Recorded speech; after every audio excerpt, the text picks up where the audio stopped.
Jamie, my friend, how are you? Welcome. Thank you very much. I'm doing good. How are you this fine evening? I'm doing pretty good. It was a long day today, as we live our regular lives, and kind of had a long day. And I know you had a long day too, but this makes up for it. I always love coming on the show and getting some time in to spend with you and our guest and talk about the world of paranormal. So while we talk about that, what's going on in the world of PAPS? In the world of PAPS, the Phoenix, Arizona Paranormal Society, kind of Yeah, the same, Rod, as it's yeah. been for the last 7 weeks or so, staying at a standstill. We did actually me and Rod, who I call your radio Rod, right? Right, right, right. And then Rod, the leader of our group PAPS in Phoenix, Arizona, his name's Rod, so I can go by I call him Ghost Rod. Okay, so I have Ghost Rod and Radio Rod, so Right. confuse you guys.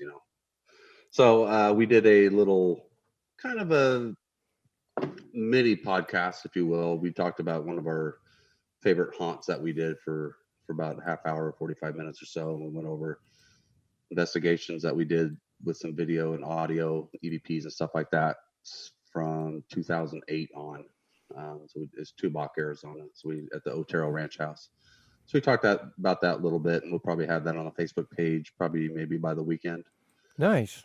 So that's really the only thing we've done. We haven't done any investigations. The state of Arizona is letting up a little bit. Yeah. Thank God. Yeah.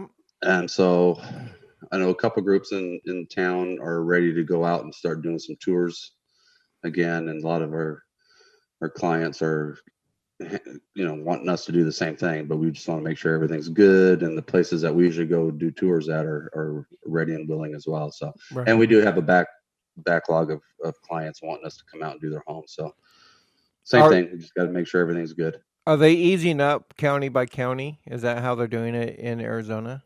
No, it's all pretty much everybody, except for maybe the Navajo Nation up north. They got hit really hard, right, on tribal land. So right. I know they're kind of locked down a little bit still, and tightening up stuff there. But rest of town, it's not. We didn't just flip a switch and everything's back to normal. But yeah, more so, I think, than most states, especially California.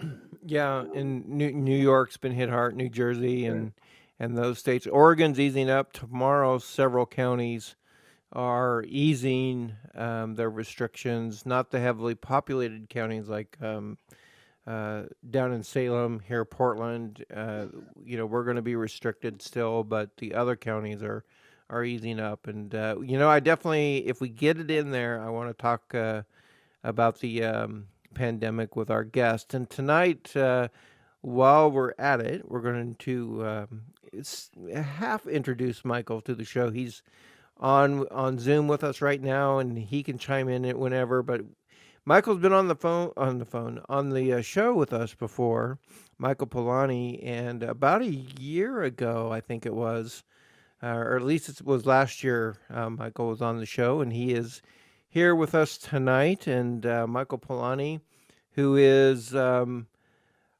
of the most.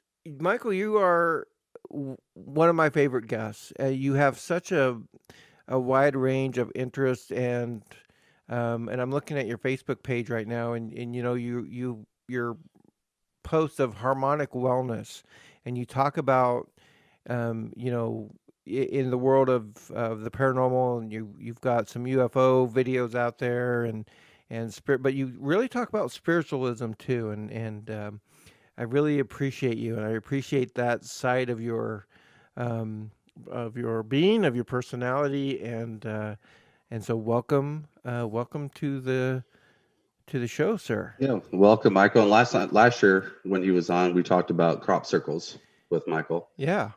He was one of the researchers first, and I don't know if I can't remember if you're the only one, but there was a crop circle in Chandler, Arizona, which he made hay on, and then another one up in the Bay Area in San Francisco. And so he does a lot. We're really excited to have his knowledge and expertise tonight. We'll talk about several things tonight. I think We'll talk about the UFO disclosure from a couple of weeks ago, and I want to pick his brain a little bit about the UFOs and bases down in Antarctica. So I'm really excited to talk to him about that. I know he's probably excited too. And some other things, maybe the spiritual wellness of the pandemic world we live in now, and kind of leading into maybe his Harmonic Wellness business that he runs, if you'd like to talk about that as well. So I'd like to Absolutely. give him a chance to plug that as well. So Welcome, Michael. Yeah. Thank you, guys. Rod, Jamie, I really, it's an honor to be here once again. You know, that last year or more went by really fast. Did. And wow, so much has occurred since our last conversation here. And I want to hear about that. We're going to spend, if not an hour and a half, we can go 2 hours. We're going to spend as much time as we need to hear from you and get. And I know a lot of people are tuned in tonight. We were able to get the show info out, and I know that we have people listening in from all walks of life, from all over this nation of ours, and your friends as well, Michael. And so we want to make sure that we get that information out there. That's the whole goal. I'm checking a couple things here. I want to make sure that we're on, and I'm going to go to my phone. So if you don't mind, sir, Jamie, if you can, which one do you want to do first? Do you want to do this one? Throw a dart and see where it sticks. All right, we'll throw a dart. We'll do this one, and I'm going to get off the headphones a little bit and see what's going on with our feed on Spreaker. If you can take this one real quick. Real quick, before I get into that story, I just want to remind everybody, if you're listening on Spreaker.com and you've got a question for our guest, you can ask Michael, type it in. It'll be in the chat room, and Rod will get it. Or if you're Facebook friends of Rod or myself, ask us a question, and we'll relay it to Michael. Absolutely. So what we do here, we go over a couple stories that are in the headlines the last couple weeks or so, and we'll touch upon those before we go to our first break. So the first story we're going to talk about is the Tunguska meteor that hit in 1908 in Russia. And so an intriguing new theory has been offered for what caused the legendary 1908 Tunguska event. Scientists studying the strange incident in which a mysterious blast of some kind flattened a whopping 80 million trees over an area of 830 square miles in Siberia. They have long suspected that it was caused by a meteor striking the Earth. However, a recent published paper reportedly calls that hypothesis into question and instead put toward a rather fantastic explanation. Siberian scientists studying the case argue that the Tunguska event was actually a result of a sizable iron asteroid entering the Earth's atmosphere, skimming the planet, and then shooting back out into space. The bold idea was based on mathematical models, which explored different scenarios wherein asteroids of varying size, composition, and trajectory interacted with the Earth. Through this process, researchers were able to rule out an icy ball and a rocky object as the culprits for the blast, and in turn determine that it was most likely an iron asteroid. So that's the first time I've been hearing about that. Rod, I don't know. It could be possibly true. I mean, that's kind of been one of the biggest mysteries of in the last 100 years on this planet. What caused all these trees to just go flat? You know, there was no evidence of a meteor, no big gaping hole in the ground. So maybe that could be true. You know, scientists, I'm not a scientist. I am a scientist kind of, but not one that studies that. So that's pretty interesting. An iron asteroid. Michael, what do you think about that? What's your thoughts on that whole event? Well, as you said, that's the first time I've heard that hypothesis. In the past, from people that I'm associated with, I've heard everything from something similar to that to more of an extraterrestrial angle, which means the asteroid was coming in. It was somewhat of a apocalyptic type of scenario, and prior to it actually touching down, it was intercepted by something or someone prior to its impact to the ground. So that would kind of insinuate that something was protecting the Earth from that impact, and kind of the residual explosion from that took down those 80 million trees that you mentioned. So intervention of some kind, very possible. That's You know, pretty I've interesting. heard that maybe a couple times before in the past, and not a lot of people probably put a lot of stock into that, but Of course. yeah, obviously with that one, anything that has to do with aliens, there's not a lot of stock in it, but that's plausible, I think. It's funny that we talk about the different theories and hypotheses behind the Tunguska event, and it was one of the first paranormal stories that I latched onto as a young kid, reading about it and trying to find out. And of course, my research as I got older furthered into, there wasn't debris, there was some strange anomalies magnetically, even some radioactive anomalies, and how the trees were felled in the event. And I think it's a one of those mysteries that has lingered for well over 100 years now, and pretty and I kind of gravitate towards the paranormal theory behind it, and that and I like that theory that Michael brought on as well. We are all good on all channels. We are broadcasting on WBR FM radio right now, live. And we are on Spreaker.com. If you're listening on Spreaker, as Jamie said earlier, join us in the live chat room, or message us on Facebook, and we will respond as soon as possible. Here's another story. In an effort to prevent the spread of coronavirus, a city in India has enlisted a group of ghosts to scare people into staying inside their homes at night. The supernatural solution to enforce social distancing was reportedly the brainchild of officials in the community of Bhubaneswar in the Indian state of Odisha. Hoping to stress the importance of adhering to the lockdown, the city hired women to dress as spirits to roam the streets at night. Now, while their appearance is undoubtedly spooky, what may be more unsettling is their overall performance as ghosts.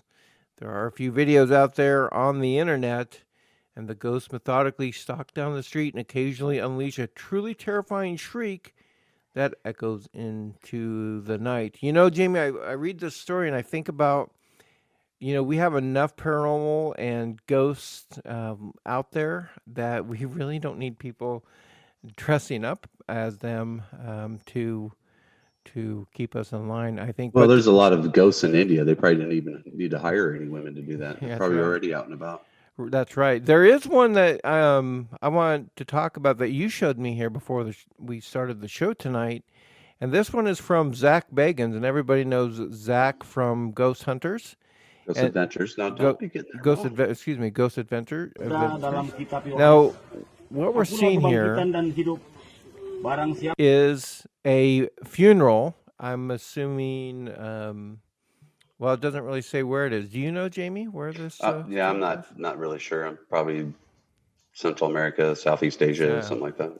But you look down into the coffin, and it looks like a metal coffin, actually, with a window, a rectangular window in it.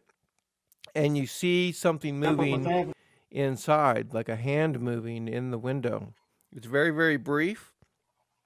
And I think, of course, Zach is promoting this in the sense of a ghost, as a ghost hunter, ghost adventurer. But it also brings about some other things in that realm of zombies or voodoo, or even possibly being buried alive. And I have read a lot of stories about zombies in this part of the world, in Central and South America and Jamaica, and where they actually use a drug to render people quote unquote zombie-like, where they don't have any control over their bodies and even their minds to a certain degree, and they are controlled. Have you ever read anything about that, Jamie? Oh, absolutely. Yeah. I mean, that's years ago. They had to bury people with the string and the bell. Yes. That's And right. if that bell rang, then, you know, somebody was still alive in that coffin. They had Yeah. to dig them up. That's That's why what- that's where the term the graveyard shift came from. That's my worst nightmare right there, being Yeah. buried alive. What about you, Michael? You've researched a lot of paranormal and things like that in the world. Have you ever read or researched any zombie stories coming from Jamaica, voodoo type of things, from the deep south or Jamaica, that kind of a thing? Right. Well, even in the area of Louisiana and New Orleans, with the hoodoo and the voodoo. As you were talking about that, I was trying to remember the movie with was that William Hurt or somebody else years ago, with the white powder that you're mentioning, and they would blow it in the face Mm-hmm. of people, and they would. You're right. For all intents and purposes, they were deceased, but they were still aware of everything around them, and it's a horrible thought to be buried alive like that when you know you're not dead. So between the voodoo aspect of it, very familiar with that. Now, it's interesting. My first question upon viewing that video is, I'm not sure which culture has coffins like that with a window. Right. And what would that purpose would that serve? Not saying they don't exist. I just haven't seen that culture, do that. And it's interesting that I see my first one, and then there's some movement in there. So Yeah, and there's definitely some movement. If you have Instagram, folks, go to Real Zach Bagans. That's Bagans on his Instagram page, and it's the second posting at the top of the page, and you'll see it. You'll definitely see something moving inside the coffin, and that is pretty interesting. yeah. Yeah. The last story, really quick, that I want to touch on is a guy that I know sent me a video of this gentleman. This is coming out of Russia, and it was posted on the internet, and it is, and we'll cut to the chase with it. It is showing hidden camera video of aliens in Russia in 1961, and this is purportedly when Russian officials, high military officials, were in negotiations and talks with the aliens, and one of the conditions of the treaty, if you will, is that there would be no photos or video taken of the aliens. Now, as we are watching this, folks, what you see is a black and white video of the traditional grays, elongated arms and hands, the bulbous head, the black eyes. But what's interesting about this one is that the eyes are actually blinking in the video, which is the gentleman I know is a filmmaker. He said that would be extremely difficult to fake in any kind of way, and it is it is detailing how first contact happened in 1942, and that there were various meetings that happened after that. And as you go throughout the video, you can see the aliens walking. There's several of them, and there was an incident where they were actually caught. Whoever was taking the video was caught, and it broke down the negotiations. And so here is a little bit more of the video. Take a look at it. It is on YouTube. Just search for KGB alien UFO footage, and it is still up there. And I want to thank Eric for sharing that with me today. It is a very interesting video. And real quick from Jamie and Michael. Jamie, if you could go first, what do you think of that video? Yeah, that video's been around for a while. Yeah. When I first first saw it, when you showed it to me earlier, it's like, hey, it's J-Rod. Yeah. And I don't know, Michael, if you know who J-Rod the alien is, if you've ever Yes. heard of J-Rod, Dan Beers from Area 51, S4. Right. But this was from early 61, and it does look real. It could be, kind of reminds you of the alien autopsy that was supposedly done in Roswell back in 47. And if it was 61, we all know back in the 40s and 50s, there was supposedly a lot of different treaties with our government, more specifically Dwight Eisenhower, meeting with different kinds of different races. I think more or less it was the Greys, having treaties about different things. He went missing for a couple of days. That was Eisenhower. He went to California. Yeah. Came back later, and then it was just all, it was revealed that he was having secret meetings in California at one of the bases. Michael, what do you think? Right. Absolutely. I mean, I second all of that information that you just said. And, anatomically, the video looks pretty good. I've always been intrigued by that because of the arms, the hands, especially the eyes, the eyelids. I really look closely to that. Pay attention to detail like that. And there's some serious work that would need to be done to have that look as it does. So for me, that's one of the better ones, simply because of, not just the backstory, just looking at the head, the eyes, and it does kind of fit the description of what we've heard a lot from the Zetas, or reticulin. That fits that description. So I'm really on the fence about that, and I'm really intrigued more or less about the body itself because it looks really good. Yeah, it does. It does. All right. What we're going to do now. Well, first, before we do that, I want to introduce another member of the show. He is our behind-the-scenes guy. He is taking care of the YouTube channel for us, and he'll be working on the website as well. Vincent is on the line. Vincent, welcome to the show. Glad you could be here tonight, sir. Hey, Vincent. Thank you.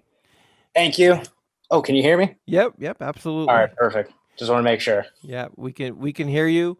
Stay on the line with us too, Vincent, because you're more than welcome to chime in and ask Michael questions. But we're going to take a quick break right now, and just a quick music break, and we'll be back in about 6 minutes or so, and have some in-depth conversation with Michael Polani. We're going to talk about his recent events of disclosure, if you will, from the government, his own UFO studies, and we're going to talk about UFOs in Antarctica and what is underneath the ice there, and maybe even talk about coronavirus and harmonic wellness as well. I'm really interested and intrigued in that. So sit back, relax, grab yourself a drink if you need it, and we will be back with our very good friend Michael Polani right after these messages. Stay tuned, everybody. With our guest, Michael Polani is here with us, our good friend of the show, and really happy to have him on. Now, Michael is a former educator for the Center of Sacred Studies. He is a promoter of Harmonic Wellness, paranormal researcher, crop circles, UFOs, not filmmaker, let me revise that, but a filmer of UFOs, many UFOs that he has posted on his Facebook page, and I'm sure other areas of the internet as well, and we'll ask him about that if we get a moment. And, well, just a good friend of the show. Michael, welcome. Glad you are here tonight with us. No? Yeah. Well, Vincent is a friend of mine, and he is our basically the guy who is setting us up on our YouTube channel, which we're going to bring online very, very soon. And he is also going to be our webmaster for our webpage that we have, which is new to you. Yeah, you probably haven't seen our webpage yet, but we're working on all of that, just kind of expand the show. Now, let's get started.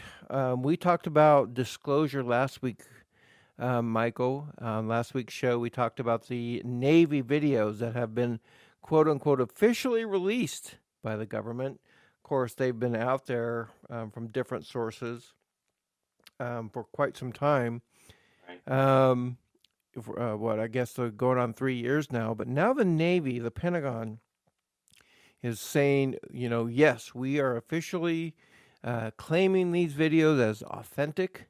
It really did happen by these Navy pilots back in the day, confirming the commander's, I believe he was the wing commander's story. And so it's one step, maybe a baby step, but one step closer to actual government disclosure. So I'm going to leave you with that and tell us what your thoughts are of that situation with the government and disclosure, and what you thought of the videos. And we don't have them with us right now, but the videos, the Tic Tac videos. Tell us what Yes. you think, sir. I pick your brain. Well, I will start saying that, yeah, I'm happy that the videos are starting to emerge to the mainstream public, mainstream media, simply because it's time. It really is time, and I've been a firm believer that the public has been ready for a very long time to hear this information and to process it. And I think a lot of the agenda of the past has been to promote a little bit of fear in the way of, what is it going to do to the spiritual and religious establishments, to the economy, to life as we know it, basically. And I know there is a big emphasis put on that the public won't be able to handle it, and it's going to be detrimental to everything that we know and hold dear. Mm-hmm. But I've kind of been on the other side of the coin, simply because of my experiences in my life. And, I'm a little bit biased that I think that we've never been alone. And these kind of interactions have been going on since the beginning of time. Mm-hmm. Now, of course, with the advent of video and cell phones and things of that nature, we are in a position to bypass the official narrative in this, situation. It's the government. Now, I'm skeptic to a certain degree, because on one hand, I love to see the Tic Tac videos and the testimonials from very reputable military individuals about their encounters, and I think that is wonderful. So don't get me wrong when I say I'm skeptical about the whole thing. Is what I am skeptical about is the talking about official disclosure, The meaning behind it. the meaning behind it, and talking about the government is going to be the ones to have that official disclosure. Well, where comes that angle? There's also a possibility that they are going to kind of do the drip, drip, drip type of disclosure, where once again, government is in charge of what we know and how quickly we learn something, and they'll let this out because it may or may not be good for us as the public at this time. Mm-hmm. I personally think that we are disclosure. Individuals, who are on this show right now, myself, a lot of individuals who have had the experiences, who have had the interactions, whether it would be sightings, whether it would be telepathic kind of situations, and maybe beyond that, maybe actual physical experiences. We've known for very long that this is going on. Now, it's kind of a double-edged sword that, we've been looked at, meaning the community that I'm a part of, the experiencers and paranormal groups and things, that we've been called, for the most part, a little kooky over the years and what we've experienced.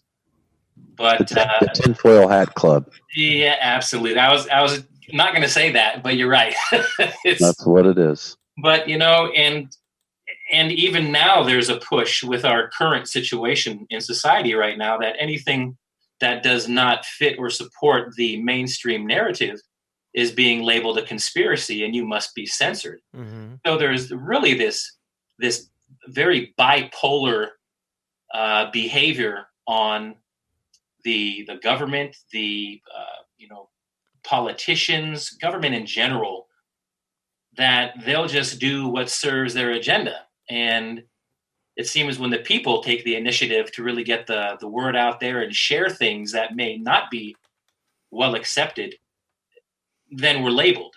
But when they do it, it's based on science and it's legit. So I kind of have a foot in both camps, and I've got a lot of friends who support wholeheartedly the public disclosure or dissemination of this disclosure from the government, and I can understand that angle, and there is a place for that. To me, it's it's the old any publicity is good publicity, Mm-hmm.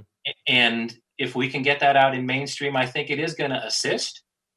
But I think the people that it's going to assist are the ones who are kind of on the fence and they need that official disclosure, whereas people in the camp that I'm in, we already know that, and it's just kind of fun to watch the show from over here for once. So Let me ask you a question real quick, and then Jamie's got his hand up as well. Due to the reaction of society with the coronavirus, and I don't want to get stuck in the weeds with coronavirus. That's another show in itself, Yeah. but not really a paranormal show, more of a political show or philosophical show. But it fits in this sense. The reaction that people had and the semi-panic that people had with the coronavirus, is that telling to you, Michael, at all? Is that telling to how people would react to disclosure, or to even, the extraterrestrials actual visiting, short of landing on the White House lawn or the Kremlin lawn? What do you think the reaction of society would be if disclosure happens in that sense? Is it going to be a panic, or is it going to be something? What do you imagine it to be? I would say that the majority of the public is ready for this. I don't think there's going to be a panic. And I'll kind of go back a few years. There was official disclosure, like you said, about 3 years ago. And, the sun rose in the east and set in the west the next day, and people went to work and everything was fine. But I think it'll be well received. But the kind of the glitch in that whole way of thinking is what you just said about the current situation. I think it's been made abundantly clear that the media has a very powerful hold on the majority of the public who may not necessarily think for themselves very well. Mm-hmm. I did not see this reaction, and again, not going too far down this rabbit hole on this show. I didn't see this reaction that we're seeing right now with 80,000 deaths 2 years ago in this country in the winter months alone. Why? Because the public didn't know about it. Right. The public wasn't told that it was the COVID boogie monster. Now, let me say really quick that, do I believe that this virus is authentic? Yeah, absolutely. I believe there is a virus out there. I also believe that there's always a virus out there. Is this one worse than others? That remains to be seen, because the numbers we're seeing across the board the last few months have been anything but consistent. Right. So all that I can go with is really what we're seeing based on the media's handling of this. And I see a very easy swaying of not only public reaction, but public opinion. And now, if you post something that looks like it's positive and it's telling you about, this thing has got like a 98, 99% recovery rate, this virus is not a death sentence. Right. they remove that. So I see definitely an agenda at play here. What exactly is behind that? I can't be sure. I don't think anybody can be sure. But that goes hand in hand with the dissemination of the disclosure information, because I personally think that people can handle it. If they choose to make it a little bit sketchy and a little bit weird, I think they're going to kind of influence the same people who are being influenced right now. I agree. Yeah, and I think that the biggest division is going to be between science. If there's disclosure, if disclosure comes out and says we have been aware, and we can't even imagine what disclosure is going to be. I mean, we would be speculating to the nth degree to sit here and say we would know what disclosure would be. But if the governments come out and they say we have known about an alien race from Zeta Reticuli for the last 50 years, here you go. I mean, and that is an outlandish scenario that I just put out there. I don't think it's going to happen that way. But if they were to do that, the separation is going to be between science and religion. And that is going to be where that civil war is, that argument, the Facebook posts and everything is going to be about science and about religion. And it would be interesting to see how that plays out, because if you follow social media and what people are saying about the coronavirus, definitely a clear division between two different camps. And, disclosure would be much, more in-depth and huge with what we have. And I'm going to leave it to Jamie here in a minute, but I have said this before, that if this had happened, coronavirus had happened 35, 40 years ago, we wouldn't have the panic that we had, the runs on the stores and getting all the toilet paper products, and now the food supplies running low and all that. That wouldn't have happened. But I agree. I agree, Rod. I'll leave it at that. Jamie, you had something for Michael. And just, we're talking about mainstream media with this drip disclosure a couple of weeks ago, and how they would control us. Whatever they would report is how we would think, just like it is with coronavirus and everything else. Whatever we see on TV is real. That's what we have to think, right? And that's just the way it is now. Right. You don't see these kind of stories on mainstream media, but Tucker Carlson on Fox News, bless his soul, has taken upon himself over the last couple years to interview the big name people who are in the know on this topic. You've got, I think, Linda Moulton Howe's been on there several times. Mm-hmm. Nick Pope, the former Secretary of Defense in England, he's been on several times to talk about all of this stuff. And when we got professional people like these guys, telling the truth as they know it, I think they're opening a lot of eyes to a lot of skeptics out there who are kind of on the fence over the years. So I think disclosure, I think Michael's right when he says this, that people can handle it, because when you have people like Tucker Carlson, and hopefully as this disclosure comes out, even though the government said, yeah, we don't know what it is, we're not saying it's aliens, it's just something there, right? Right.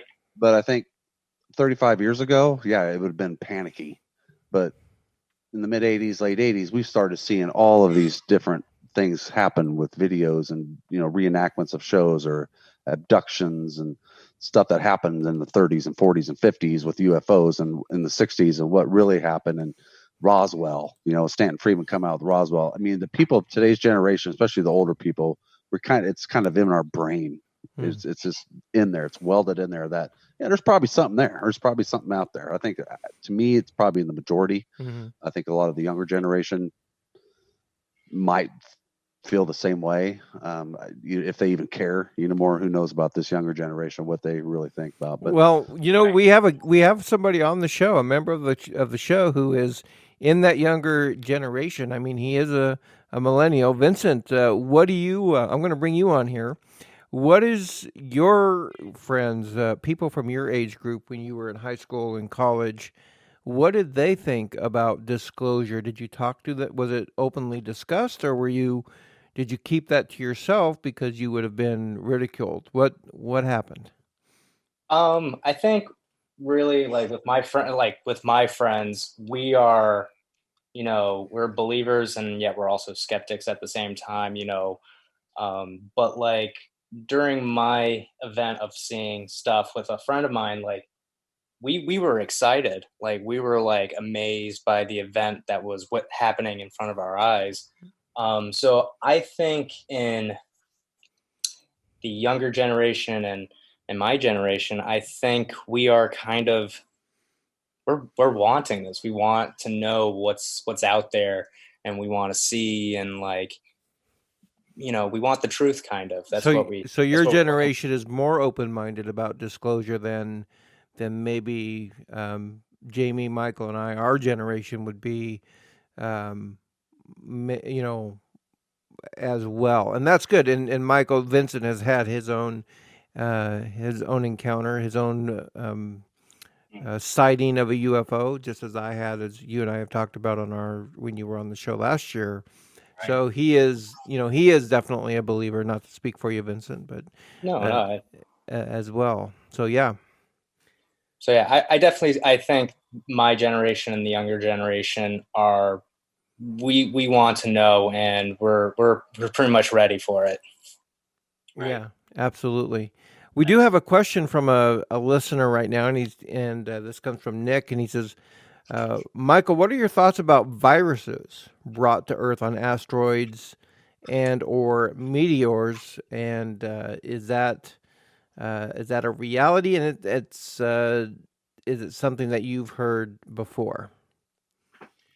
It is something I've heard before, and I don't discount that in any way. I think it kind of falls into the same category as panspermia or panspermia, that life was brought here from elsewhere. Mm-hmm. One of the many hypotheses. But as far as the viruses and bacterias and things like that, it's very, very possible. And I have heard from actually it was from a woman named Dolores Cannon. Yes. And Dolores did some fantastic work, and some of her clients that she would regress, they did mention that, and they did mention that and talked about in depth about how when the Earth was formed, there was bacteria and viruses that were brought to this Earth that may have initially ruined some of the plans of how this Earth was to be started. So it kind of had to be started all over again, and it does happen. As far as I understand, they can excuse me, from elsewhere. So very good question, Nick. Yeah. I think it's valid. That brings us into gives us a good segue into the next subject, because it's one that's kind of near and dear to my heart, and I think for Jamie as well. But we want to talk about Antarctica, and this kind of leads us into UFOs and aliens as well. But we hear those of us who read and research the paranormal, we read stories about Antarctica and the land underneath the ice in Antarctica having at one time been civilized, or having a civilization on that land, or an alien base is currently there or has been there in the past. And Jamie, I'm gonna toss it over to you so you can kind of expand on that. And we certainly want to hear Michael's opinion about Antarctica. I don't think a lot of people know that Antarctica is even a hotbed for UFO activity. You don't really see or hear about it a lot over the years, but it's certainly in the circles and everybody knows it. I think there was even, Michael, you have to help me with my memory. A couple of years ago, there was it the vice president or somebody very important went down there? Oh yeah, sightseeing tour, quote, and we know kind of why he was there. Do you remember who that was? right. Well, who you're probably referring to is actually, I believe it was on Election Day in 2016. Jim Carrey was down there. Okay. But he was one of many.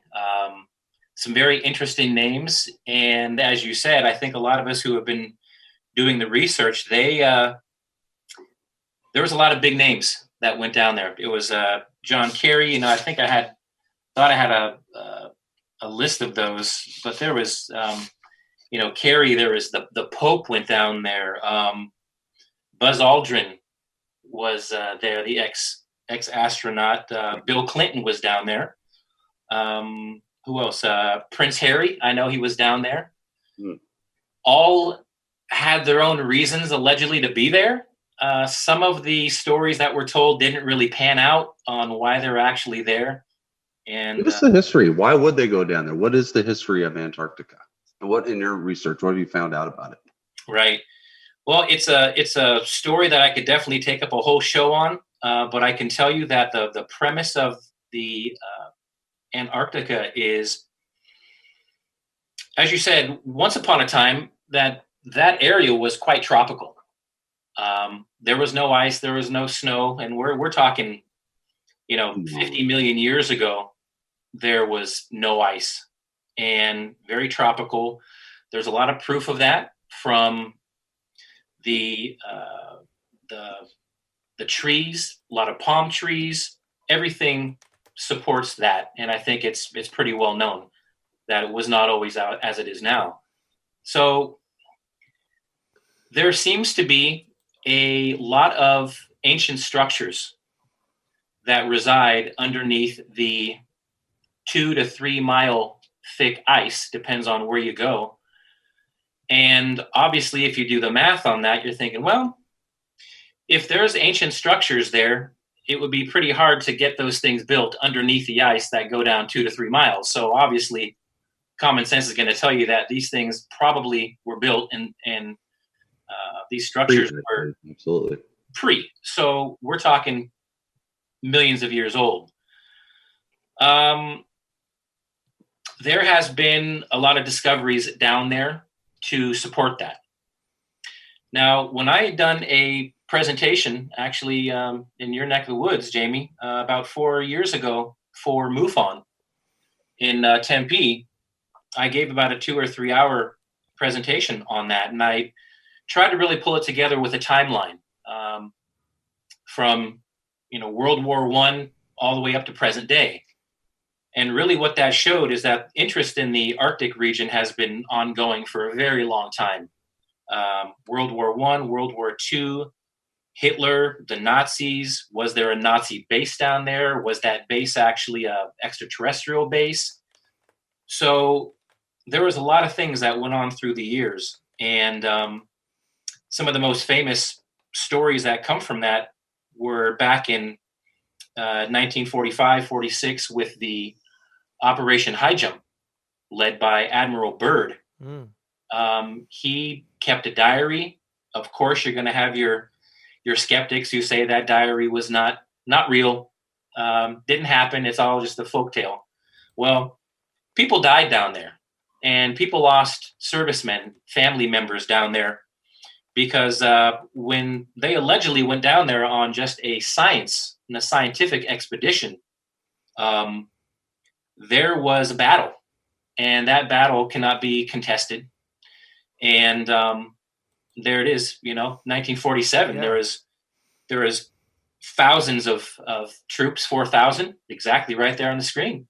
And that is really what we're talking about. That kind of brings into this age now is like what really happened down there.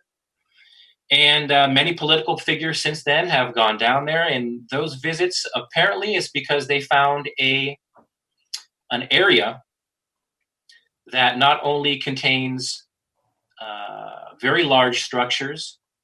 Pyramids have been reported down there by military and whistleblowers and things of that nature. And I know right about the time that I did my presentation, there was some talk out there also from people like Corey Goode and David Wilcock.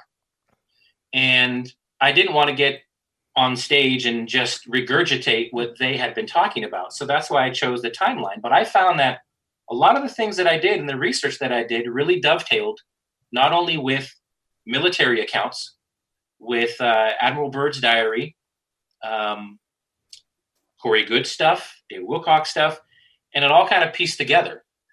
So the overall consensus is that they not only found those structures, but they found remnants of an ancient civilization that included what they would call pre-Adamite beings, very tall beings, elongated skulls, a lot of hieroglyphics, things like that, and rooms with scrolls in them.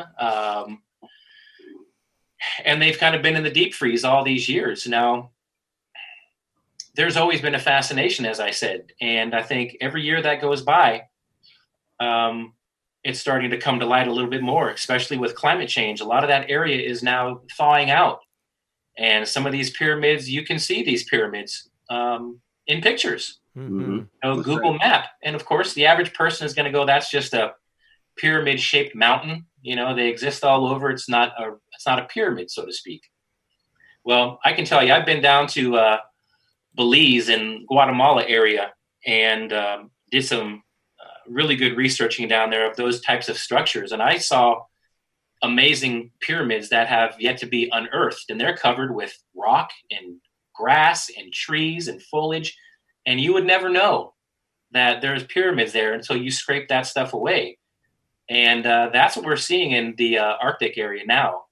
And on top of that, we've got some amazing testimonials from ex-military, Navy SEAL, lieutenant commanders in the Marines, you name it. We bring up the name of Linda Moulton Howe again. She's done some incredible interviews with these gentlemen.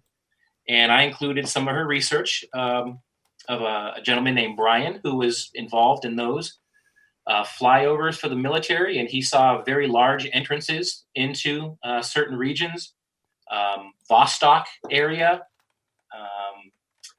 McMurdo area.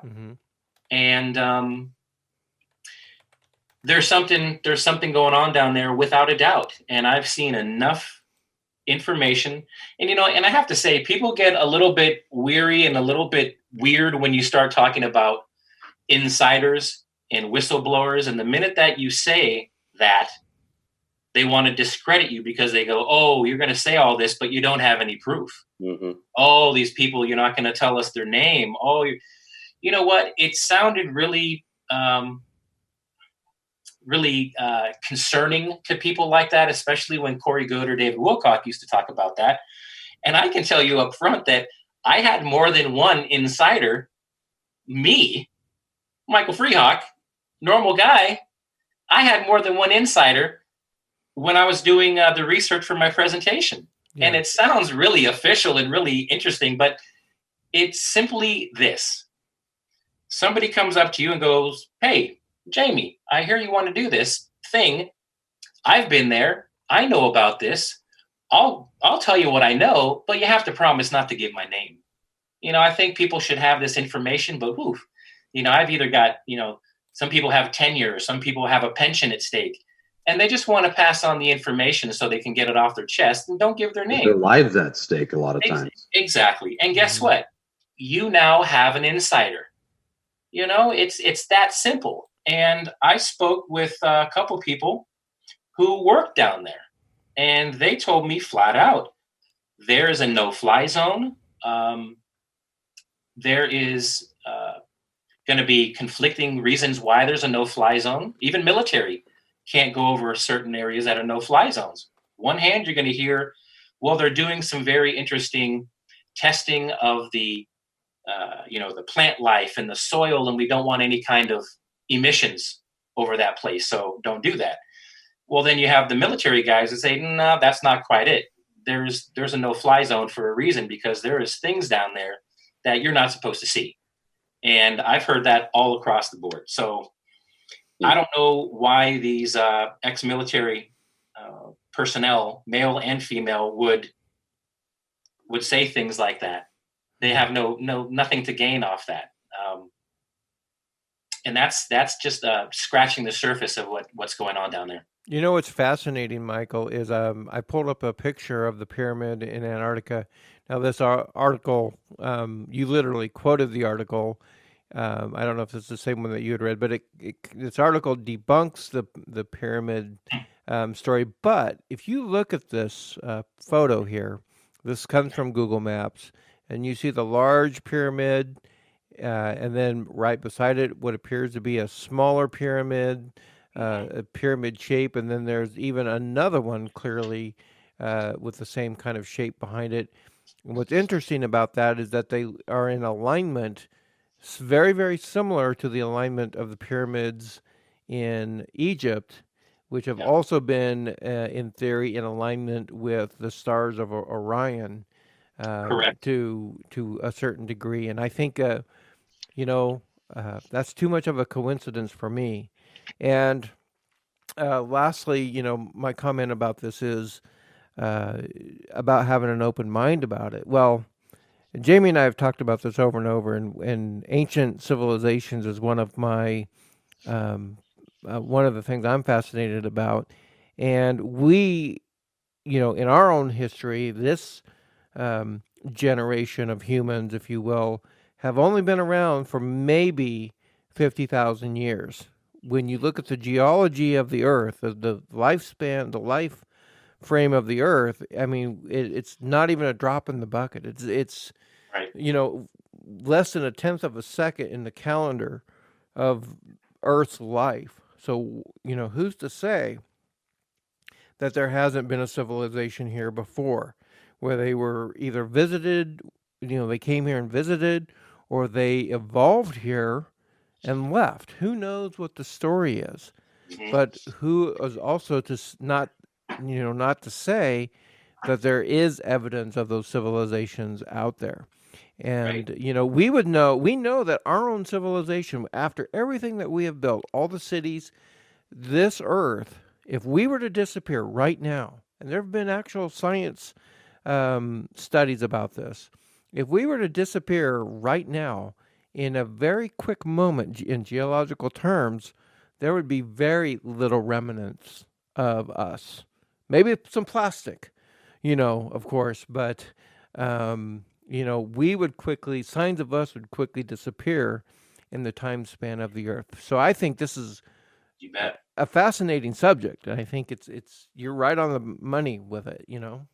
Yeah, it's and I've really tried to follow up since I gave my presentation, and really the main thing that I found was then in 2003 up to now, there's been the Navy SEAL commander that I mentioned. He was I can tell a quick little fascinating story that really caught my attention. Yeah, that, please do. We have time for that? Yeah, we've got plenty of time. Okay, We've got all the time that you need, so go for it.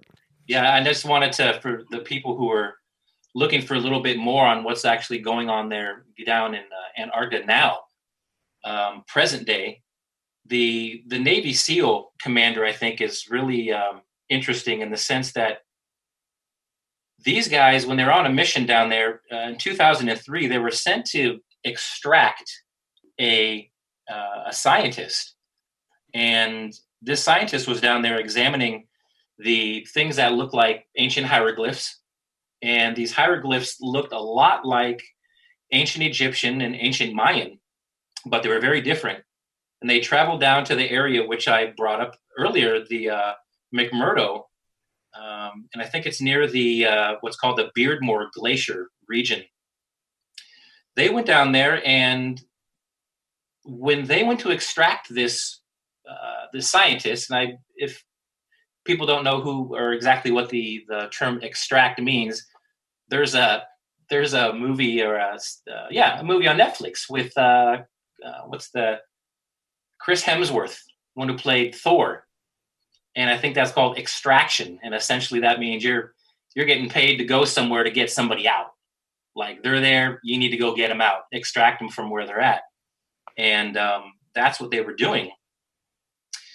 And when they got there, allegedly there was what they termed, and everything I'll say, this is from what they said, because I wasn't there, so I'm paraphrasing, a 23 high foot door where they went to go get this gentleman, and about 18 feet thick was this door.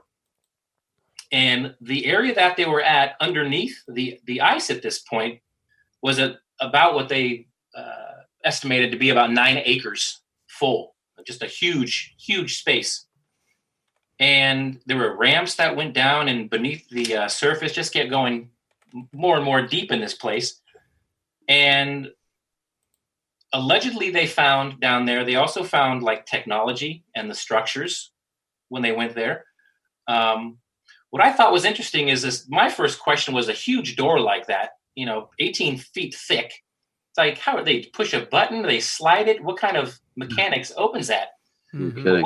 The way they described it was almost like, if anybody's familiar with Edward Leedskalnin from the Coral Castle in Florida, where he Yes. constructed that, and it was all perfectly balanced. And he knew, allegedly, that gentleman back in, I don't know, was it the 50s, maybe in the 40s, he knew the secrets of how the pyramids were built. So it seemed like everything was based on very ancient, amazing construction and architecture. That's the first thing these guys noticed. And I would say those stories matched up to everything that I had heard before. The doors, the hieroglyphs, the structures, these walls they mentioned I thought were pretty interesting. They walked into these rooms, the lights were already on, huge structures, lime green, self-illuminating walls with star maps, hieroglyphs, and these maps have since then, I believe, have been translated as some kind of star map. So everything that they're talking about down there really points to an advanced civilization that is not Earth-based. A lot of the information that they started to talk about too was things that start to coincide with space travel that we're aware of now, and locations of celestial structures. The pyramids that we were talking about there coincide with the same construction as pyramids that have been found not only on the moon, but also on Mars. Mm-hmm. So it's the same mathematics that they're finding the structures were built under the ice of Antarctica as Mars and the moon. So very interesting correlation there. I was really struck by, if you guys remember the what they were calling just an asteroid or a space rock that flew into our solar system a few years back. They called it The Momo? a Mamo or a Momo. Yep. Information in the Antarctic region that they had these operations, they claim to find and hear about information that tied into that structure, that object. And what they were talking about, and I want to see exactly if I remember.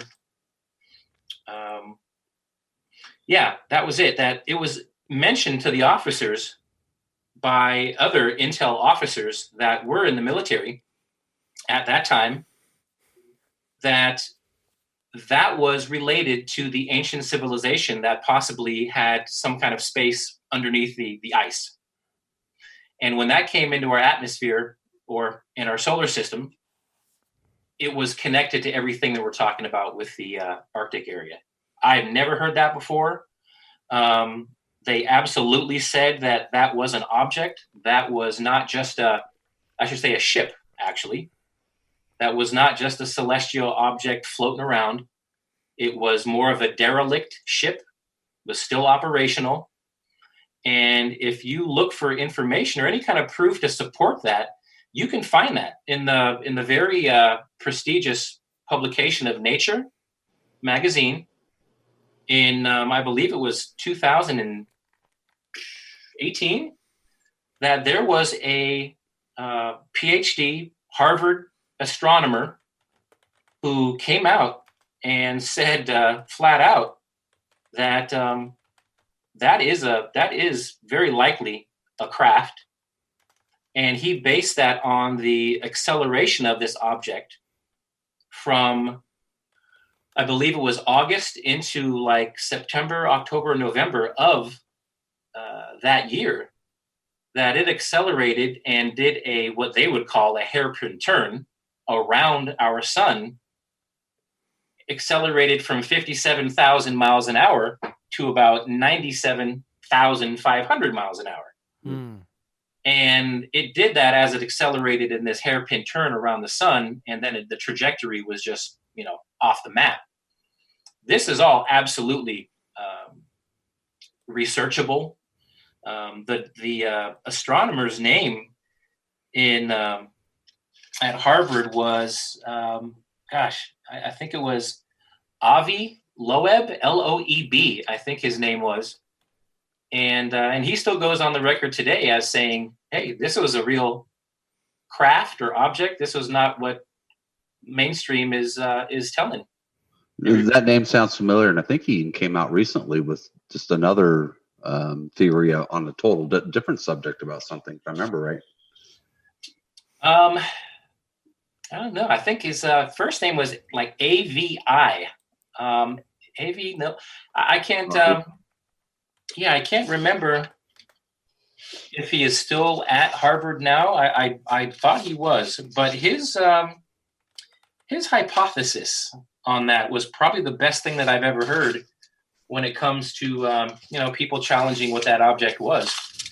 And Is that him right there? yeah, that's him. Okay. That is him. And for that to tie into the Antarctic stuff that we're talking about now, I thought that was really interesting, because that kind of lends credence to a connection there. The star maps, they even were talking about like trade routes of this possible civilization. So for a gentleman of his credentials to say that he believes that this was a derelict craft from another civilization is pretty impressive. Yeah, absolutely. So let's do this. Folks out there, if you want to look up further research, Michael is talking about Professor Avi Loeb, Loeb. He is from, his first name is actually Abraham, Avi, A-V-I, Loeb, Loeb, from Harvard University. And there's a ton of stuff on the internet about him there. What we're going to do is we're going to take a quick break, folks. Give us a minute to catch our breath, and we'll be right back with Michael Polani right after we play a song for you out there. And this is Cygnus X1 Paranormal Radio with Rod and Jamie, and we'll be right back. So stay tuned right after this. And this is Cygnus X1 Paranormal Radio with Rod and Jamie. We are here with our friend Michael Freehawk Polani. He is here just sharing his words of wisdom and information about disclosure. And we just finished a segment talking about Antarctica and the structures that have been found under Antarctica. Michael, welcome back to the show. Thank you for being here tonight. Jamie, go ahead and take it. You've got it, sir. So before we go into our next topic, Michael, let's just wrap up Antarctica. I know we could literally talk about this for days on end. Just put it in a nutshell what you think's going on down there, and then we'll just go from there. Right. Well, I personally think, from everything that I've seen, researched, individuals I've spoken to, there is, beyond a shadow of a doubt, for me, that there is remnants of an ancient civilization that has been unearthed, and they are the very tall, elongated skull type beings. What's the name of those ones? Is it? I'm not sure if I know. Is it? Do they have a name for that species? I think they've been more than anything. They've been called the pre-Adamites. Okay, you did mention that. That's right. So they kind of, skull-wise, they resemble the elongated skulls that we've seen in like Peru, that are not the result of skull binding. Very different. Skull binding absolutely is real. It did take place as a kind of ritualistic way to do that, to to mimic the gods, actually. And these may be the gods that they were emulating their children and themselves after by skull binding. So these go way back, and that is what I believe they found. Now, they're kind of holding that information as well, and I don't know if they are going to come out with that information in the near future. If they do, I'm suspecting that they are going to label them as just a possible ancient civilization of this world, Right. and kind of do the drip drip with that, when in reality they are not of this world, and they are every bit of otherworldly, and that information would certainly shake up things on this planet. Yeah, I think disclosure of something like that would never happen. Yeah, certainly videos of something flying around that we just can't really tell what it is, if it's real, blah blah blah. Yeah, we'll tell. Yeah, we'll tell you that there's something there. We don't know what it is. It's not alien though. Right. Something like Antarctica with the underground bases, even any other kind of underground bases in like Dulce Mountain in New Mexico, or in the water, in the oceans. We we hear stories of hundreds or if not thousands of or USOs, underground or underwater submersible objects. And who's to say all these objects that we see in the air, right, or we film, and even abductions, maybe they're all coming from just this planet. They're all underground. Maybe they don't really come from other galaxies or dimensions, which they probably do, but Right, and I'll tell you, just to add to that as we transition into the next topic, is that's really going back to the beginning of the show, talking about disclosure. And I think what I would like the majority of the people listening to this to understand is that disclosure and the reluctance to do that isn't really always revolving around, can the public handle it? Religious institutions, things like that. That's more of a surface reason why. If you go back, really the reluctance to that is, once people find out what we've known since at least 1947 with Roswell and the back engineering of technology, which absolutely something did happen in Roswell, yes. And the back engineering of that technology, that's what they're going to be very upset about.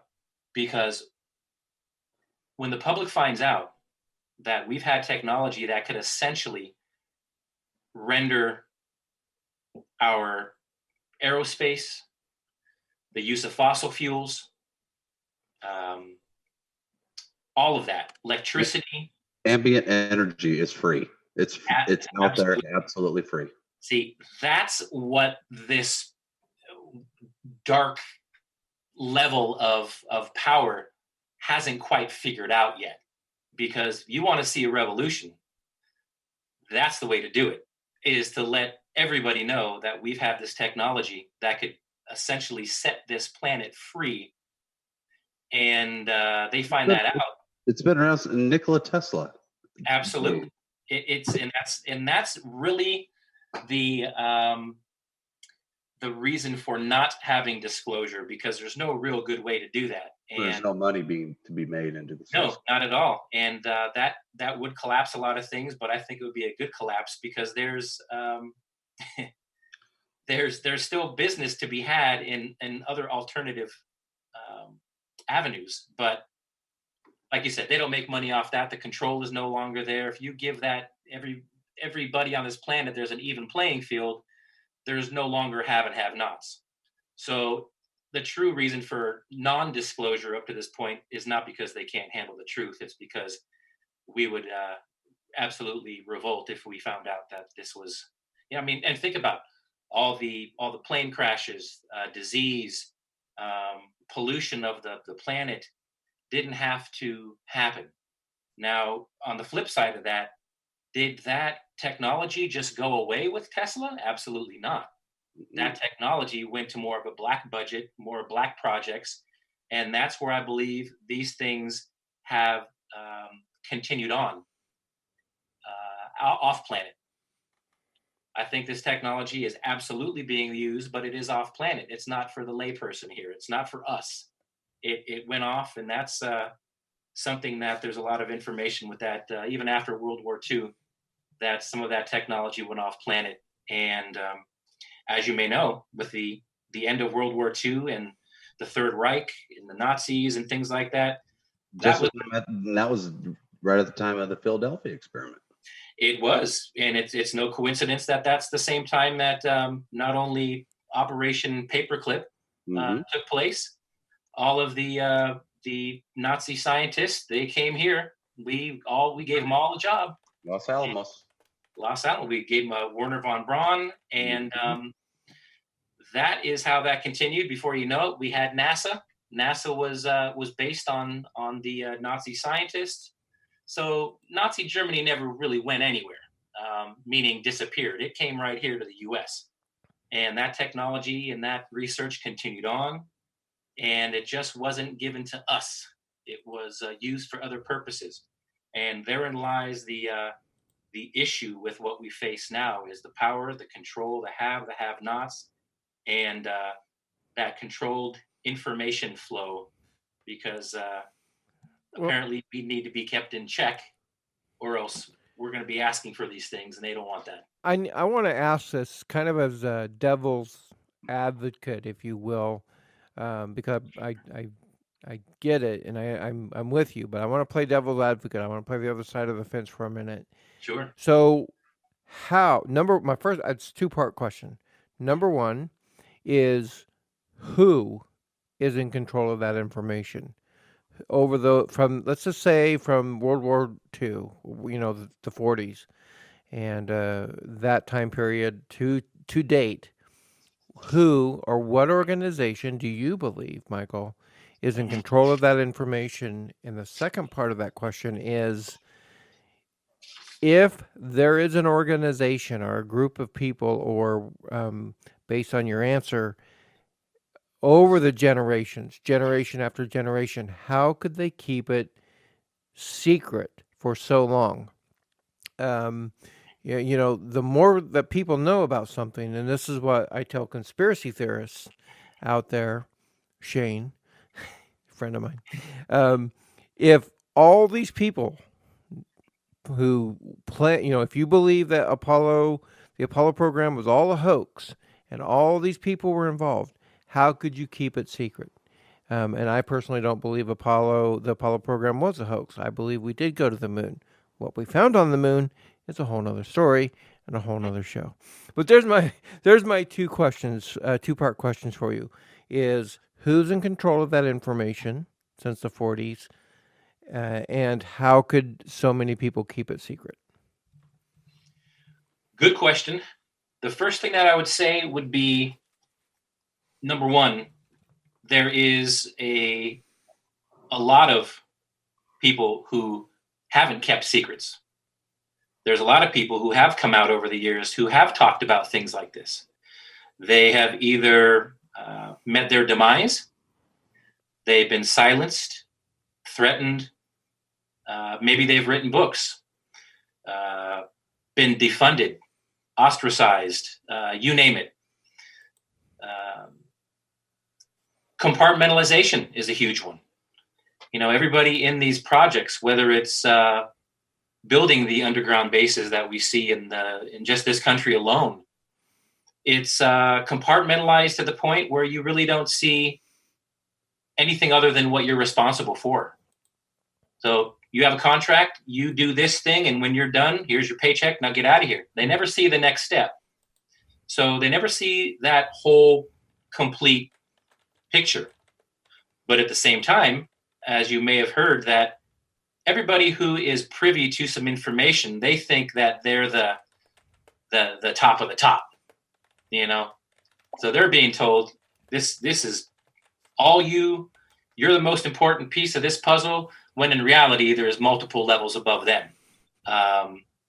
Now, the one thing that I will say in who's in charge of these things, if you've seen their faces or you know their names, it's probably not them. Right. So it goes beyond people that we know. It goes well beyond the public relations people who most everybody in politics is just a PR person. That's who we see. But I can't tell you which kind of goes back to what we were talking about with the Antarctic situation. That there was a treaty back in 1959 called the Antarctic Treaty. And that was something that they called it a coalition. And that coalition consisted of Great Britain, the US, France, Germany, Canada, Russia. And there's also apparently like a space fleet that goes along with that. So they not only have like your international relations, but apparently those relations go off planet as well.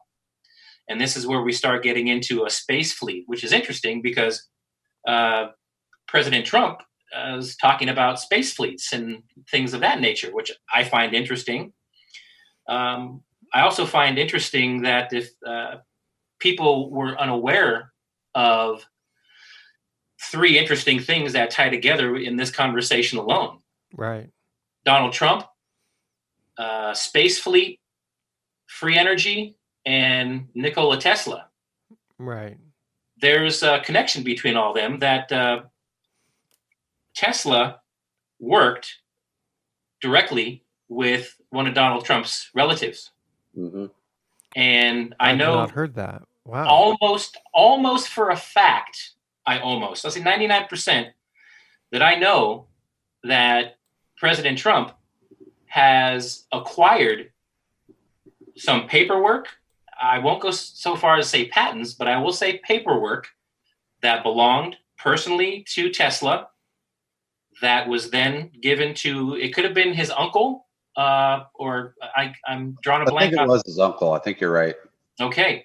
That uncle had that paperwork, and I guarantee you that Trump is privy to that information in those documents that are directly from Tesla. So as interesting and bizarre as that sounds, that is the truth. So now we're talking about Space Force or space fleets, Tesla technology, President Trump, and this Antarctic Treaty that has a lot of these countries that are involved in these projects that possibly go off planet. So kind of a long answer to a short question, Rod, but that would be my answer. Who's behind a lot of this? Interesting. We hear stories of the Illuminati, and we hear secret societies with, former presidents, the Skull and Bones Society, and many of these kind of nefarious sounding groups of behind it, and then they're attributed to people that we know, of course, the Clintons and the Bush family and all of these things. And maybe it isn't as nefarious as it sounds, and maybe it is. We are at that point. I do think you hit something on the head there that we suddenly have this space fleet division of the military, but then it kind of quickly went away, and we don't hear anything about it anymore. Which does that mean it was a too soon, too much too soon kind of a thing, or just a weather balloon? Yeah, exactly. No, Michael, I know that we said we'd do an hour and a half, but if you are open to staying around for the next 20, 25 minutes or so, I don't want to leave on that note for sure, and I'm open to staying until 10, because that's really, truly the only time, all the time that we do have. I'm fine with that. Let's do it. Let's do it. All right. So any final thoughts on that subject, you guys? There's a lot going on there. So, hopefully we've given some little seeds to plant with others, and they can start doing their research from that aspect of the conversation. So we can move to the next. Great. Let's switch gears, and unless Jamie, you had something that you wanted to. I know we had three. I can't follow Michael. We'll move on. We'll have him on again. We can talk more. Let's just leave it at that. So I want to spend the next few minutes or the next 20 minutes or so. We definitely want to promote your next. We'll finish up the show. Just kind of let people know where you're going to be, what's your schedule for the year. Things are kind of screwy right now with things being closed and and the coronavirus going on. But we definitely want to promote some anything on the internet that you can think of that people can go in to contact you and that kind of thing. But we'll talk about that at the end of the show. But I want to talk about right now is Harmonic Wellness, resonating towards optimal health. Right. And that's on your Facebook page. And we're, I don't know how private your Facebook page is or anything, but what can you, let's just start from the beginning. What is Harmonic Wellness? Harmonic Wellness is the name of my company that I've co-created with my partner Sylvia. And what it is, it's actually a large, well, Harmonic Wellness is the name of the company. Let me start there. Okay. Now, what it revolves around is all kinds of wellness. We're obviously into healthy lifestyle, healthy eating, and longevity, spiritual wellness as well. But the actual company itself, we have a chamber that kind of looks like a big 11-foot egg. And you can see that on our website, which is harmonicwellness.net. And it's a chamber that it utilizes sound, vibration, frequency, color, and there's a zero gravity chair inside. And really what it is our clients come in with whatever situation they may be going through at the moment. It could be emotional things. It could be physical ailments, any kind of imbalance in their life, basically, is what it is. Mm-hmm. Now, this also goes back to the ancient technologies that we've been talking about. Resonance, sound frequency to rebalance the autonomic nervous system for the most part. So what is the autonomic nervous system? It is comprised of your sympathetic and your parasympathetic nervous system, which is your fight or flight, which a lot of people are in fight or flight right now, Mm-hmm. and your parasympathetic, which is usually looked at or defined as your rest and digest. That's where your body is able to heal itself.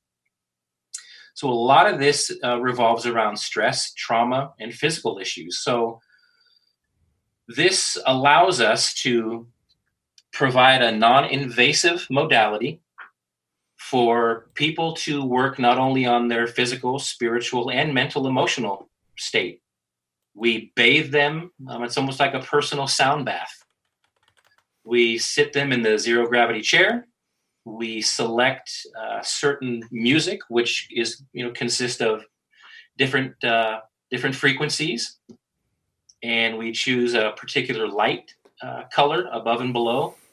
And for 50 minutes, they get to relax in the egg. Most people fall asleep, but if you don't, that's okay. And you are just resonating, as that saying says, resonating towards optimal health, because we are like musical instruments. We get out of tune. Everything is energy, as you know.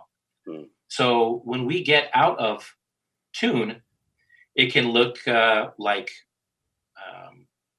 dis-ease within the body. It can look like physical ailments. It can take on many different manifestations. So if you really look at the way that we're set up as the frequency energetic beings that we are, most everything that we can suffer from begins at an energetic level. So when that's out of alignment, things start to go a little haywire. So what we've done is we have a sacred geometry built into the egg, which is a dodecahedron. The platform that you sit on is a hexagon. Numerology is involved in that. Tesla technology is involved in just the 369, which everything in the universe is basically based on sacred geometry and numbers like 369. And that's really what we do with our clients. They come in and really have a non-invasive, non-painful way to get back in balance. And I can tell you that the majority of people who come in with physical ailments, whether it's a liver, whether it's back pain, a lot of that can be traced back to energetic imbalances from years ago. Could be from abuse, could be from trauma, could be from anger that you just have never let go of, and then it manifests itself in the body somewhere along the way. It's all energy. So we're using a beneficial modality to assist people, and now it's especially useful. And that's what we do at Harmonic Wellness. So Is there like, if I'm in that egg, if I'm a client of yours and you close that door, is there like a vibratory energy that you feel or hear, or some kind of frequency that just kind of helps you at the cell level? It really does. Perfect point, Jamie, because it does. It works on a cellular level. We do have a sound system in there. We have underneath the chair is where the subwoofer is at. So we have an entire playlist, and it can range anywhere from nature sounds to ambient sounds to shamanic drumming to cellos and almost like an orchestra type of sound. And once you learn how our bodies work, and we are very much like a musical instrument, there's an entrainment process that, I don't know if you've heard of the example of, you can strum an acoustic guitar, kind of lean it up against the wall and let it resonate, put another acoustic guitar close to that one without touching it, and that guitar that you did not touch will begin to resonate at the same notes as the other one you did touch. Wow. That's really what we are, is we are resonant beings. We get out of whack. We have these emotions that are going to, kind of dictate cortisol levels, stress hormones, things of that nature. So we are just trying to get the body back into that resonance that is able to heal. These days, we're not really allowed to have that quiet time anymore, and to have that peaceful time to heal, because we're running around in this busy world, and now especially with something that's going on, it's horrible. People are very stressful. yeah, especially now. I have a couple questions for you. What is the significance, or and excuse me for lack of a better term, I'm going to say significance for the shape a dodecahedron? What does that mean in nature? What does that mean for the healing process for harmonic wellness? The dodecahedron is based on sacred geometry, which we all are at a very cellular level. We are made up of like the platonic solids, which is the hexagonal, the star tetrahedrons, the octagon, the dodecahedron.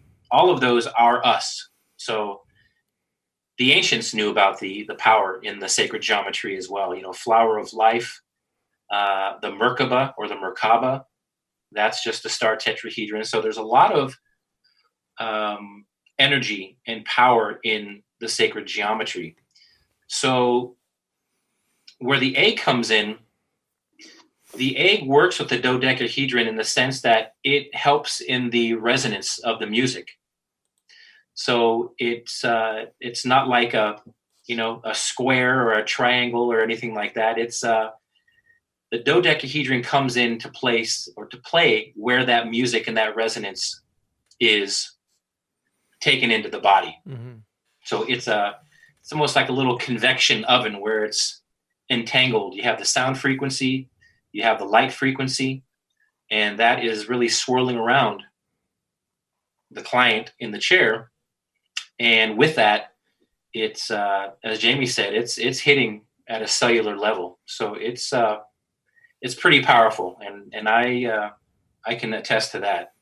That That's sounds awesome. I would love to go and use that. If I go in there, would I experience the Kundalini effect? I think I probably would use it for some good meditation in there. Well, I can tell you that I have a amazing chiropractor that I go to, and it's been a while. It's been about a month or two since this whole mess that I've seen him.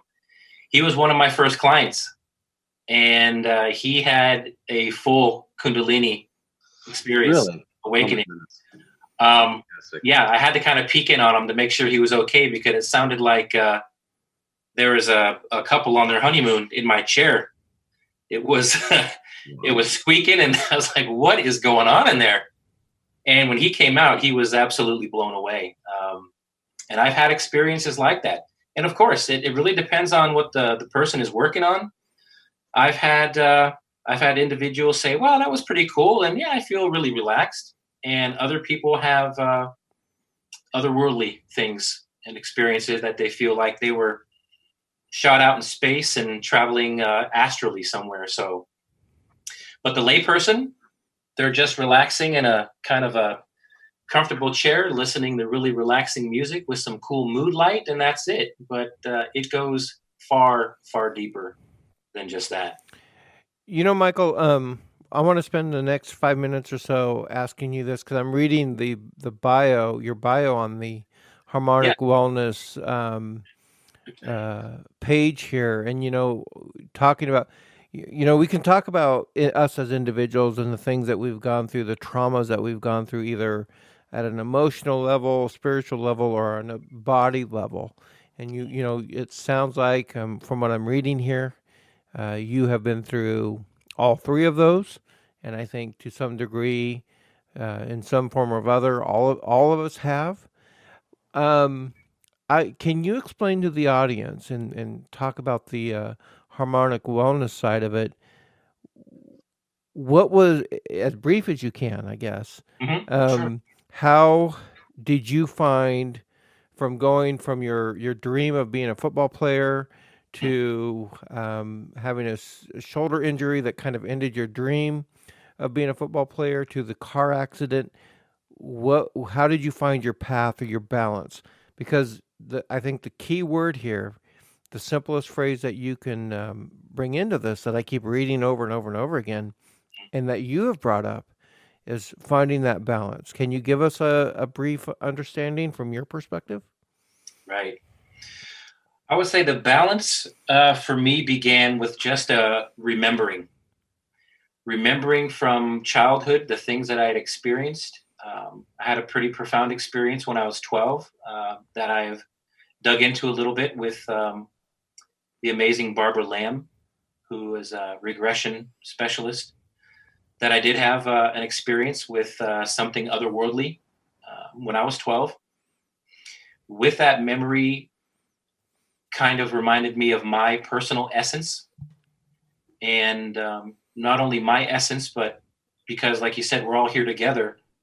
Really, what we're all doing here, and what we're all doing here is going through experiences on a daily basis. We are not the physical bodies. We are not our jobs. We are not all those things. I was thankfully reminded of that, and it really stuck. And I got to work with it in the sense that we are definitely spiritual beings having a temporary physical experience on this planet.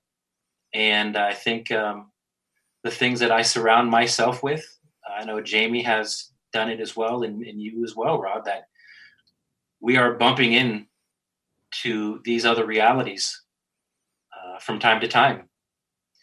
And those remind us who we really are.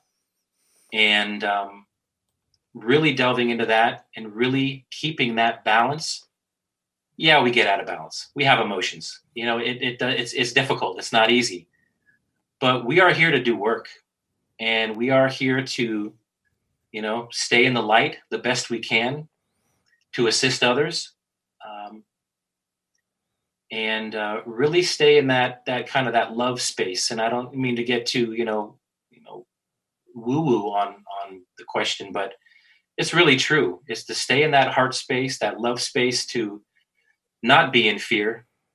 And I know that's difficult for some because we all have different contracts in this life.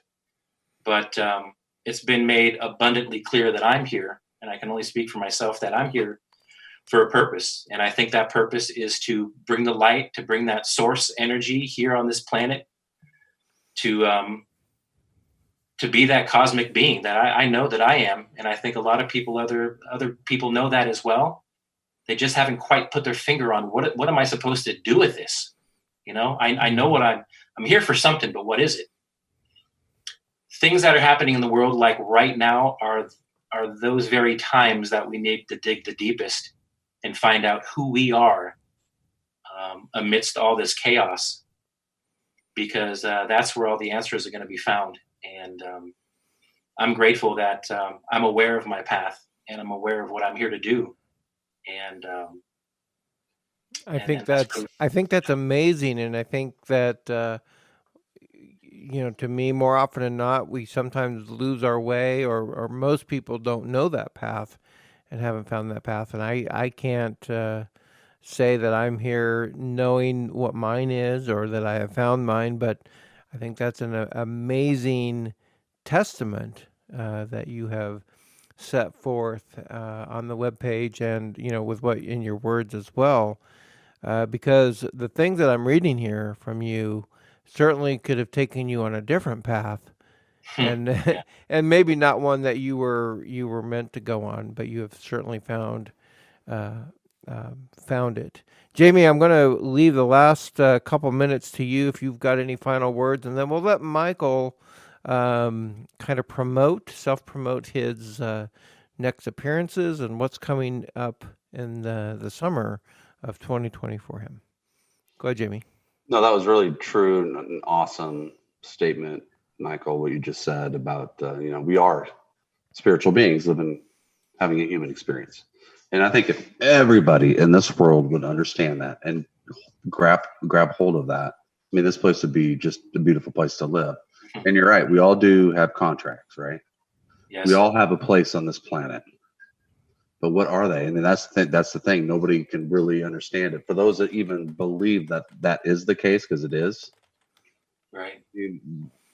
It's hard to fathom that your life, you charted out your life. I mean, not a lot of people like to come to that conclusion that, why did I choose this life? And there's no way that's stupid. But right, we all had those discussions in our pre-birth planning sessions, right?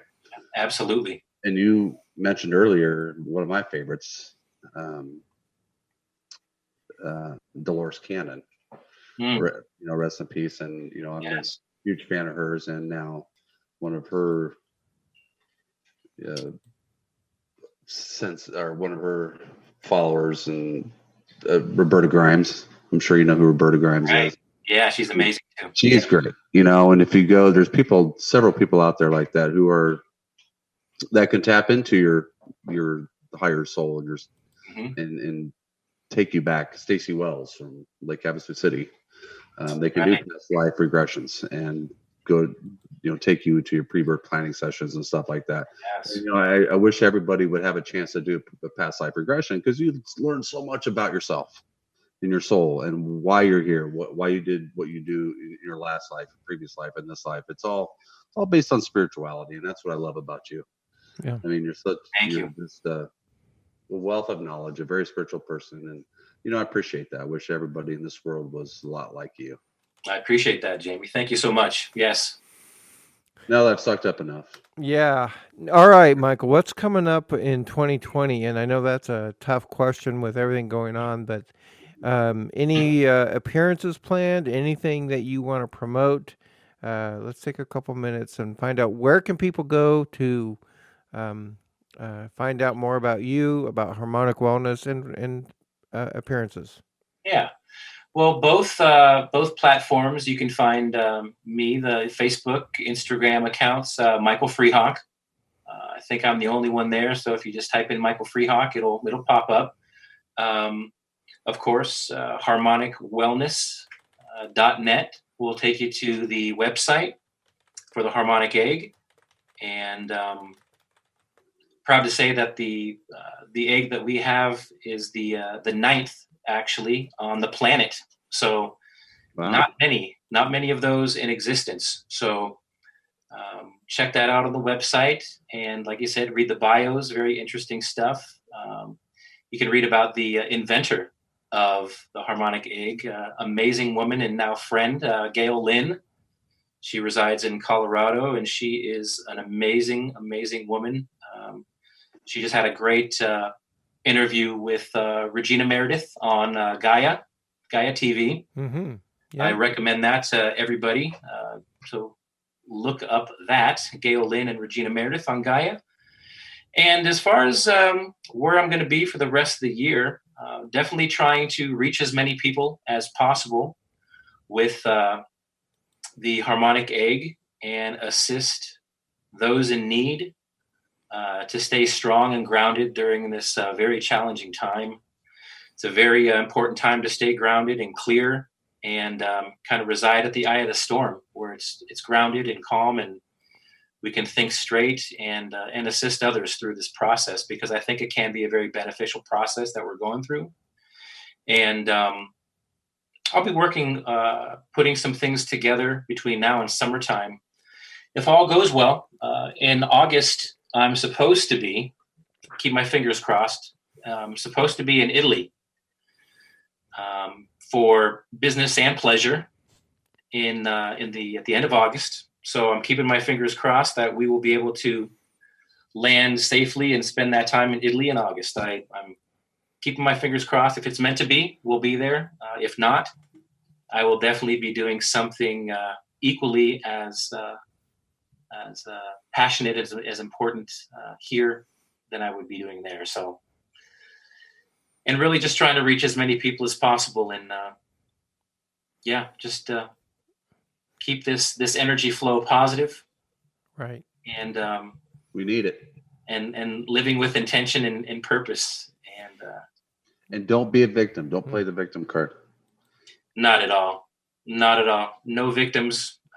We can really use this time to empower ourselves and make this a bigger and better world. So I have no doubt we're going in that direction, but we've got some work to do. That's awesome. And Michael, I want to say thank you for coming on the show tonight. You are welcome back at any time. If there's any time that you want to say, hey guys, I want to talk about something, you got time on the show on Wednesday night, you are welcome. Anytime, pop in. We'd love to have you. You have an open invitation anytime you want to come back. I'm proud to have you on the show, proud to call you a friend. And I hope we hear from you and you come back soon. Absolutely. Thank you so much, Rod. And Jamie, thank you. You guys are amazing. Thank you for being here, having this platform. And I'm honored, and I'm definitely going to take you up on that invitation. I'd love to do that. Absolutely. All right, everybody. This is Cygnus X1 Paranormal Radio with Rod and Jamie. That is it for us. A good, perhaps even great 2-hour show for you tonight.